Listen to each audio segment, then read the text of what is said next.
Oi, povo! Resolvi gravar esse vídeo, vão ser 2 vídeos para serem revisão para a prova sobre a Primeira Guerra Mundial. Só que vocês podem ver, eu não tenho estúdio, então vai ter, às vezes, latido de cachorro, vizinho falando, carro na rua, minha mãe me chamando. Então, a gente vai ter que lutar com todos esses imprevistos, mas eu acho que vai ser bom porque vai ajudar um pouco. Eu vou dividir em dois vídeos. O primeiro é o momento anterior à guerra e o segundo, o desenrolar do conflito. Então, no primeiro momento, a gente precisa entender o que estava acontecendo na Europa.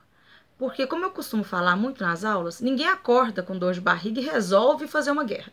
Ela é um processo. Sendo um processo, ela vai ter vários fatores que vão contribuir para que no final se chegue a um conflito. No caso da Primeira Guerra Mundial, não vai ser diferente.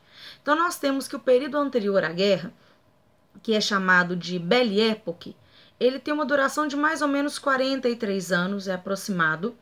Então, alguns historiadores colocam que ele começa a partir de 1871, ao final da Guerra Franco-Prussiana, onde França e Alemanha se enfrentam. A Alemanha sai vitoriosa, ganha um território chamado de Alsácia-Lorena, que era um território francês muito importante, e vai até o início da Primeira Guerra. Por que esse momento é importante?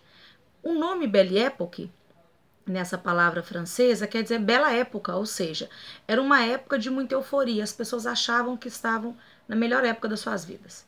Então tudo era muito novo, a tecnologia ela estava cada vez maior, havia uma fé muito grande na ciência e essa euforia de que tudo estava sempre sendo melhor. E Paris era a capital de toda essa efervescência. Era a capital das artes, era a capital cultural, da música, ou seja, de tudo que estava crescendo, Paris era o centro. Só que a gente sabe que existe esse contexto social, mas a gente tem o contexto político e o contexto econômico também.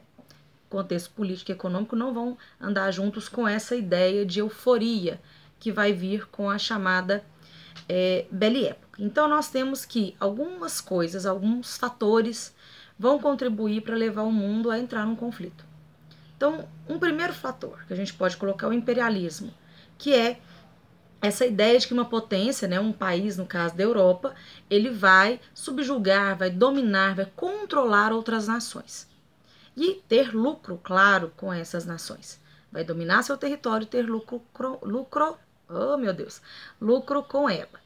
Ou seja, a gente tem que vários países da Europa, nessa chamada corrida imperialista, conseguiram várias colônias na Ásia e na África. E, em contrapartida, outros países ficaram com pedaços menores desse bolo, vamos dizer assim. E justamente esses que ficaram com pedaços menores vão querer uma fatia maior. Então vai estar essa disputa imperialista, ou seja, esses países querendo cada vez mais ter colônias para poder explorar. Um segundo fator, uma segunda causa, a gente vai ter o que a gente chama de nacionalismo. Loló, mas nacionalismo é ruim? Ele em si, não. Ele é ruim quando ele passa a ser um fanatismo, ou seja, eu passo a fazer tudo que eu posso fazer em nome do meu país. Então, essa ideia da formação de um país, de defender o seu país, de defender o seu povo, era um problema de certa maneira. Por quê? A Inglaterra tinha as ações dela, a Alemanha, a França, todas tentando defender o seu país. Não só elas, outros países também. Um terceiro fator, que é um fator que às vezes ele causa até uma dificuldade para a gente entender, é o que a gente chama de questão balcânica. Para facilitar, primeiro a gente vai situar onde são os Balcãs. Então a gente tem países como a Grécia, a Croácia, a Albânia, por exemplo. A gente tem também a Bósnia e Herzegovina. Então são países que nessa região chamada de Balcãs, eles durante muitos séculos, durante muito tempo, vários impérios tentaram dominar essa região. E eles se sucediam nessa dominação.